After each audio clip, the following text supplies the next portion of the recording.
मित्रांनो, आपण आलेलो आता निमगाव फाटी या मैदानामध्ये. स्वाभिमान केसरी असं या मैदानाचं नाव आहे आणि या मैदानामध्ये विठ्ठल नाना यांचा तेजा दाखल झालाय. मुशरफ आहे आपल्यासमोर. मुशरफ, नमस्कार. नमस्कार. काय म्हणताय? बरंच लांब आलाय. हो, बरंच लांब आलाय. किती वाजता निघालेलं सकाळी? कसं काय?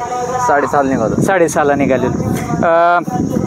आज बरेच आता सोशल मीडियावर पडतंय की तेजा आणि आपला दशम हिंद केसरी बकासूर पाळणार. खरं आहे का? हो, खरं आहे. बर, मग म्हणजे एक प्रकारे प्रथमच नियोजन झालंय का पहिली जोडी? नाही, पहिल्यांदाच नियोजन झाले.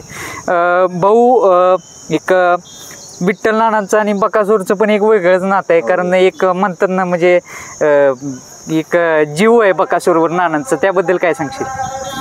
नाना जीव आहे बकासूरला. हा, आज जुळून आला एक. बरोबर. आज मुशरफ ड्रायव्हर म्हणून कोण बसणार आहे गाडी? नानाच बसणार आहे. बर, काय संपूर्ण टीम मध्ये केव्हा काय आलं की तुम्हाला आज बकासूर सोबत पायरा? आम्हाला सकाळी काय आलं, शेटने सांगितलं असं असं पायरा, शेटनीच पायरा केला. बरं, अजय शेट यांनी पायरा केलं. बर, तरी आज काय अपेक्षा राहतील जोडीकडून? कारण एक सर्व नामांकित नंदी आज मैदानात दाखल झाले. आपल्याला काय बोलायला अपेक्षा? बर, मुशरफ, काय झालं, एक म्हणतात ना ते शिष्य असतो नानांचं. काय काय शिकायला भेटलं नानांकडून? ड्रायव्हर क्षेत्रात काय शिकायला मिळालं? भरपूर भेटलं शिकायला. बर, आजकाल मुंबईमध्ये पण पाहताय की हेल्मेटची सक्ती केली आहे कंपल्सरी. आपल्या इथं जरा थोडंसं म्हणजे सुरू होईलच हळूहळू, पण ते काय कंपल्सरी वाटते का? ते होणं गरजेचं आहे? गरजेचं आहे होणं. बर, काय अडचण असते, मोहर थांबायला जागा नसते. बर, असं विषय. मुशरफ, एक म्हणतात ना एक गुरु महत्वाचा असतो या प्रत्येक क्षेत्रामध्ये. नानांनी म्हणजे काय, म्हणजे एक बेसिक गोष्टी शिकवल्या तुला ड्रायव्हिंग मधल्या. असा कसा फायदा कसा होतो त्याचा? आता भरपूर फायदा होतो त्याचा. कारण प्रत्येक क्षेत्रात तर गुरु पाहिजे. बरं, गुरुशिवर होत नाही का?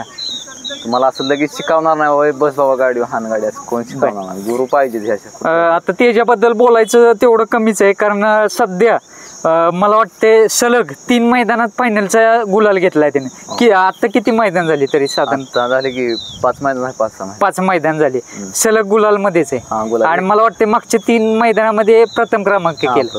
बर, मुशरफ, आता सध्या गोट्यावरचं नियोजन वगैरे कसं असतंय आता तेजाचं वगैरे? म्हणजे नाना म्हटले संपूर्ण टीमकडे सर्व नियोजन असते. कसं नियोजन? सगळं पूर्ण नियोजन करते ते. बर, रतीब बितीब सगळं.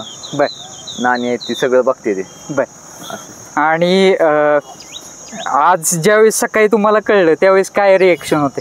काय आमचा जो आनंद आला सगळ्या पोरांचा. हा, तुमची किती इच्छा होती मनापासून? आमची बरी इच्छा होती.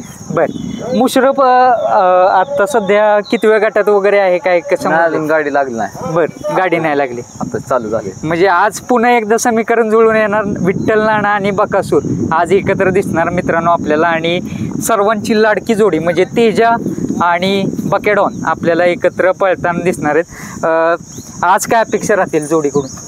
आज काय आपल्याला बोलायची अपेक्षा फक्त. बर, वगैरे कशी वाटते काय? फाटीवर नाही गेलो, आता निघालो. बरं, आता जस्ट पोहोचलं.